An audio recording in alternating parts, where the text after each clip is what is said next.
people. This is going to be a comparison video between the G45 and the G19X. Let's get started. Give you a little backstory of my history with these pistols. I had used Glock for a while, and I kind of shied away from it after a little bit, because unlike these Gen 4 and later Glocks were becoming a thing in the Gen 2 and Gen 3 era when I was first getting acquainted with them, and they didn't have the beaver tail options that the current Glocks have. So although I liked the Glocks and they worked fine for me, they worked fine until the slide was reciprocating, because it would chew up my muscle right here and give me Glock bite, as they call it. So I left Glock for a while. One day at the range, years later, somebody tried to get me to use Glock again. He saw what I was shooting at the range that day. Whatever it was, I don't remember. But he wanted me to talk about shooting Glock again. And I said, well, I get Glock bite, so that doesn't really work out for me. I don't have a beef with Glock. I like them. But he took me out to his truck, and he got out a G19X, and it had a beaver tail on it like this one does. And he said, here, let's go over to the pistol range and shoot it. Let you shoot it. So I did so, and I thought, yeah, that's a Glock, and it's not biting me. But I'll tell you the truth, when I first set eyes on this thing, I'm like, what is the point? It seemed to me that this was the exact opposite of what I would be looking for in a carry pistol. You know, not for duty, but for carry.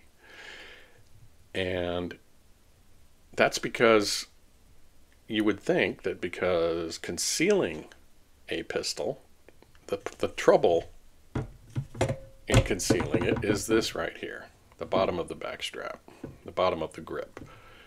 That's what's going to print usually. So why have a full 17 round G17 lower, which is what these both are? They have the Glock 17 lower and Glock 19 upper in effect. I'm like, that is the opposite of what a concealed carrier, for instance, wants. He'd want a G19 lower, easier to conceal, and then a G17 upper, which gives you more velocity and better better accuracy, because it'll have a longer sight radius. So to me, it made no sense. I was like, this is kind of interesting, and it's a novelty. You know, the 19X was the competitor for the modular handgun system for the military trials. Guess I'd better put you at ease. These are safe weapons.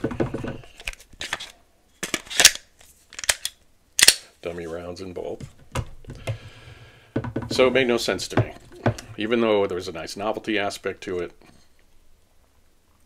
just didn't do it for me. Didn't see any purpose in it, and thought they had gotten it backwards. So years later, a G45 came into my possession.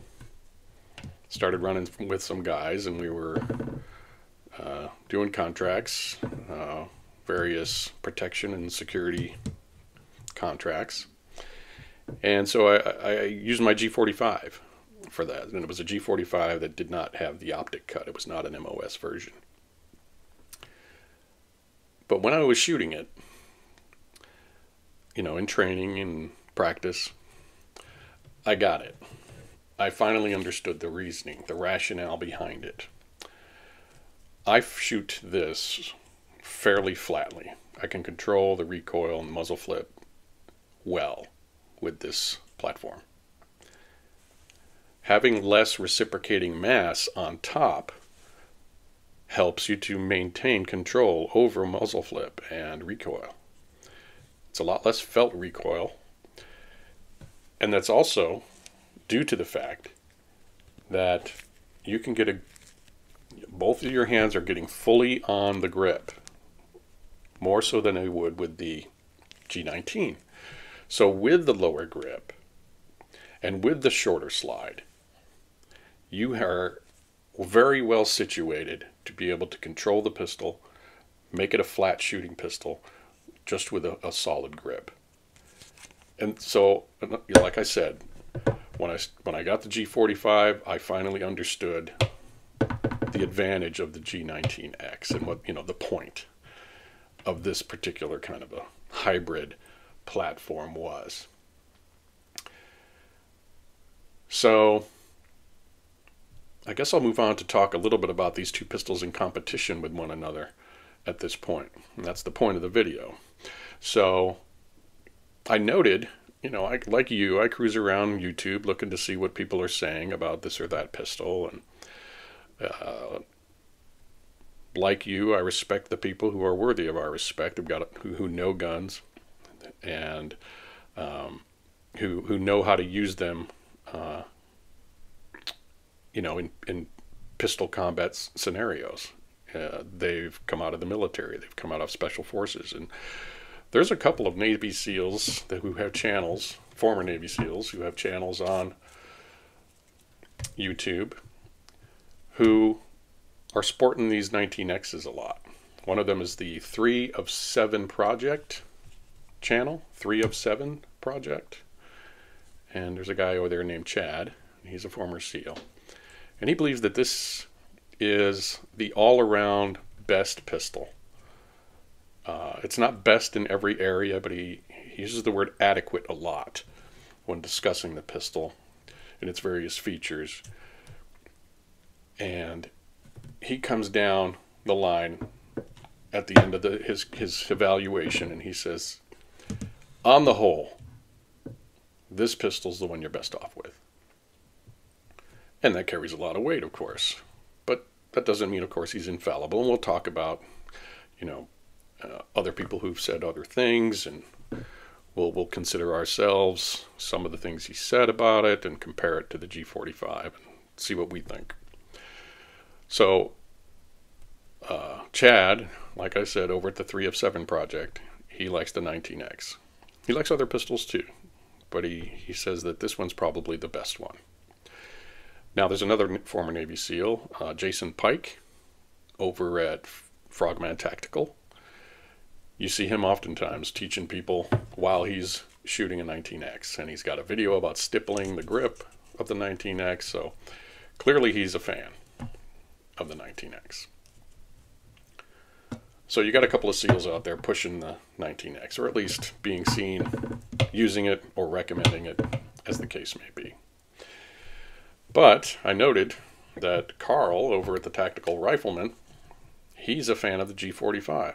I saw him in one of his videos recently, quite recently.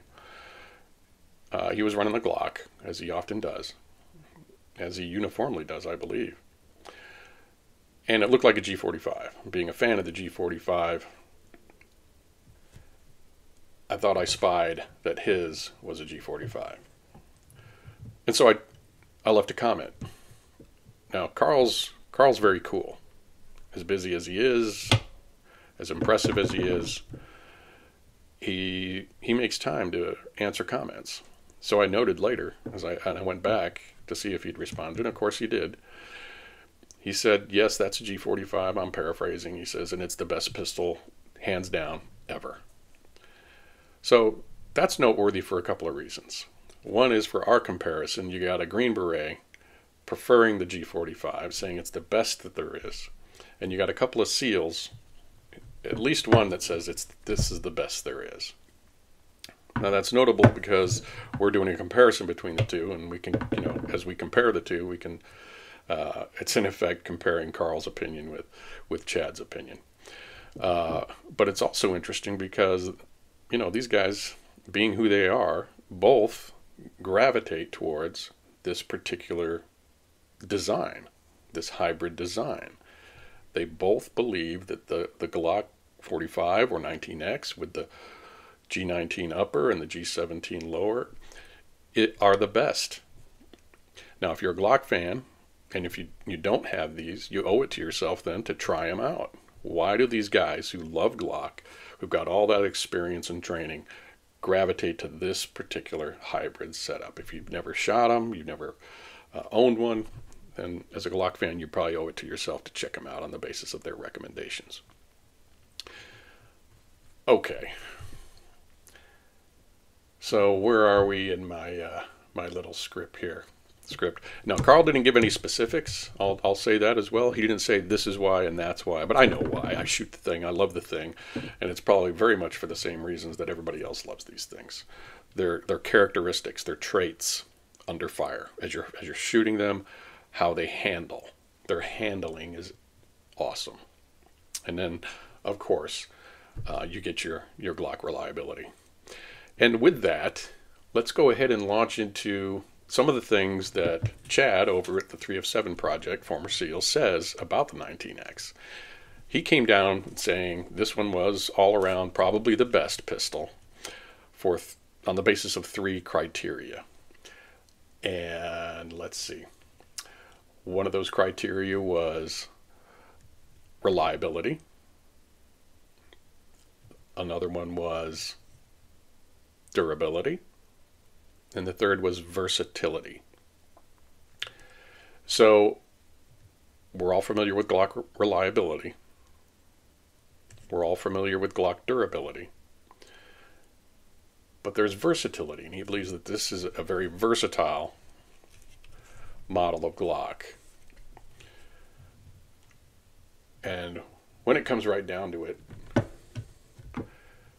that's probably where these two are going to part ways a little bit, and one's going to shine a little better than the other. Before we start doing some specifics in comparison and contrast, I'm going to point out the mods I made. Obviously, I mounted an SRO on here. Underneath it is a forward controls optic plate, solid steel, very tough, awesome optic mount. I recommend forward controls. Tossed a TLR-7A on there. And I have your Trijicon bright and tough suppressor height sights, tall sights. Those are the only mods I make. I never modify a Glock pistol. They're fussy about internal mods. And you know, I've used this one probably the most for my protection details and some uniform work. And so modifying such pistols, and I would say the same is true for carry pistols, is a no-no in my book. That's just me. This one it came with Glock night sights, but I had a Ameriglow Spartan front sight, actually a set of these sights on another Glock slide in my possession. And so I took the front Glock sight out and put it on the other slide and put this Ameriglow on here instead. So it's got the white rear and the orange front. I like, if I'm going to be using irons especially, I like to have a bright yellow or orange or red front sight post that I can acquire quickly. So those are the mods that I made, and that's it as far as other than the medium backstrap with the beaver tail, of course, which is kind of obvious. All right, let's see. Let's talk about some differences here, because you can see the similarities. One difference is, and this might go to versatility, this one, the G45, comes with MOS versions. The G19X does not. So if you really wanted the G19X and you wanted to have a red dot on there, you got to get it milled. All you have to do if you wanted the G45 to run an optic is get the MOS version. So it's got an option there. Makes the G45 potentially more versatile than the 19X. Both of them have ambi slide stop levers. If you're wondering if the fact that Glock calls these slide stop levers makes them not slide releases, then I would refer you to the video on my channel about that. All right, so ambi-slide stops. All right, this one, the 19X, has a lanyard loop. The 45 is got an empty spot there, nothing there from the factory. You can note a little bit of a difference here in the mag release. They're different shape. The G45's is longer, and the G19X has like this lump at the end here. Don't know why that is, what the rationale is behind that, those differences. If someone knows, leave a note in the comments. All right. So those are just some distinctions and differences, but I think we need to start talking a little bit now about which one wins. That'll be basically what we close this video up with. Which of the two is better? And let's say, because they're so similar, let's go ahead and use Chad's over at 3 of 7 Project. Let's use his 3 criteria of versatility, or actually reliability, durability, and versatility. Those will be our standards for determining which one of these 3 is better. Well, obviously they're both as reliable as one another. They're obviously have the same level of durability. So you're going to be fine whichever one you get. However, which one is more versatile? Let's just exclude the optic availability. Which of the 2 is more versatile? Okay. What we're going to do first is look at the Magwell on the G19X and the G45. And you'll note that there is a flare, there's a flared Magwell on the G45. It's flared. When you say flared, that means the outside. The outside's flared out like that. Not so on the 19X.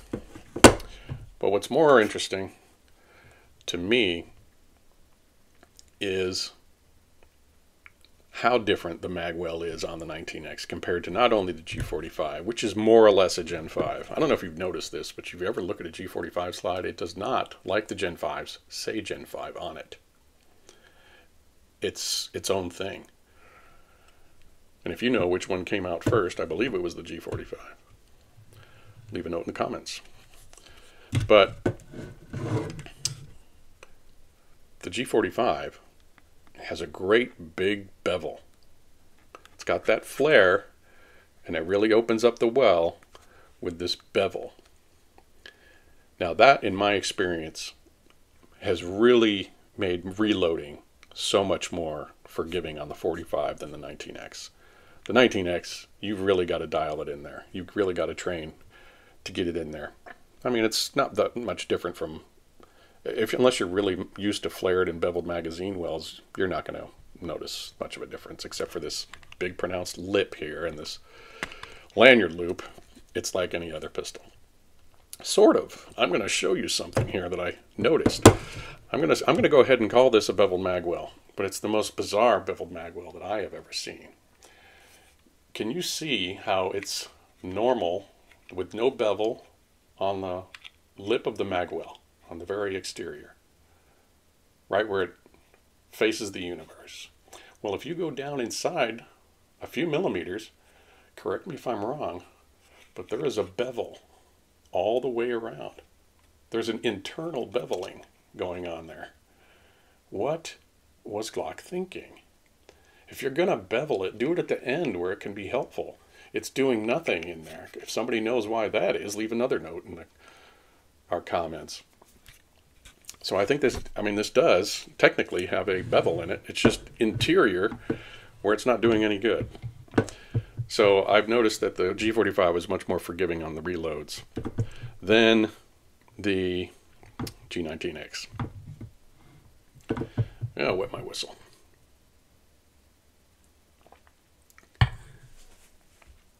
Okay. So I think the G45 gets a neck out ahead of the G19X on the Magwell opening. Okay, so we talked about that. Let's talk about this lip. This lip, yeah, I think Glock might want to, in future editions of these things, as they continue to churn these out for, you know, commercial versions for the American public and others, they might want to consider just getting rid of that. That's a bad idea, and that's what's going to make the G45 get that neck out even a little farther ahead of the G19X, in my view. That lip, I'll show you the problem. Gen 5 is where we're at right now in these Glock generations, and this is the G5 mag. Excuse me, Gen 5 mag. Now, the original Gen 5s, they had that cutout, which everybody hated, so they stopped doing it. Well, to marry up with that cutout is this Gen 5 mag, and you were supposed to stick your finger in the cutout and yank it out that much easier with this unusual shape. This is more or less the shape of the Glock floor plate, base plate for generations. And it's still around for the 19X. Well, this, being more or less a Gen 5, comes with these mags, the Gen 5 mags. And these should be done away with as well. Now that there's no longer a cutout here, you don't need to have these base plates anymore. They should start issuing Gen 5 mags without this feature here, in my opinion. Well, you know this came out of the G19X. Goes in smooth as you please, doesn't it? Well, let's say you need to pick up a Gen 5 mag. Let's say you've got a bunch of Gen 5 mags in your possession, and you need it to save your life. Oh, I'll grab this mag out of my truck or what have you, or out of my safe or off my nightstand. Well, it's not going to work. Gen 4 mags will work in here if they're the right caliber, of course, but not these Gen 5s. Does that mean that the Gen 4, basically, base plate of the 19X won't fit in the G45? No, it will. So the G45 takes all the mags all the time from Glock, including 19X mags.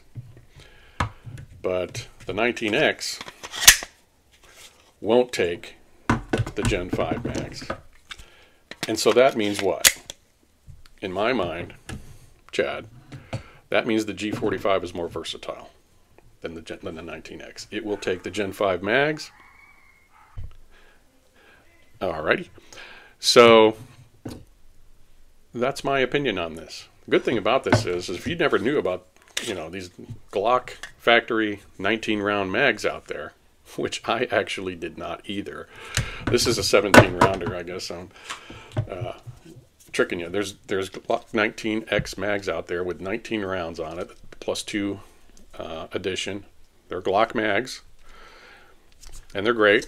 You can buy a mess of these and carry them in your Glock 45 just fine. Put one in your spare mag pouch instead of a 17-rounder, and you're good to go, just as you could with the 19X. All right, well, they're both great pistols. I like them both a lot, and I need to train a little more on this. This one's been in my possession longer, but that's the fun part. And thanks for watching. I think that's all I wanted to say. Of course, Glock's not going to care about my recommendations for how they produce future mags and lowers on their 19Xs. But in my opinion, that would make the G19X as versatile as Chad says it is, and make it neck and neck basically with the G45. Until they do, I believe the G45 is just the best bet for most people. If you want an optic on there, it's got an MOS version. It's got better, more accommodating, more forgiving magwell for your speed reloads, and it's it's got more mag versatility, so that you can pick up any mag in the Glock series basically and run with that. But this one's not going to accept the latest generation of Glock magazines, which is a ding in versatility. All right, thanks so much for watching, and keep you might want to click the bell, as they say, so that you can be notified when I release new videos, which now that I've got a better microphone, I'll be encouraged to perhaps produce a few more at least. So thanks for watching.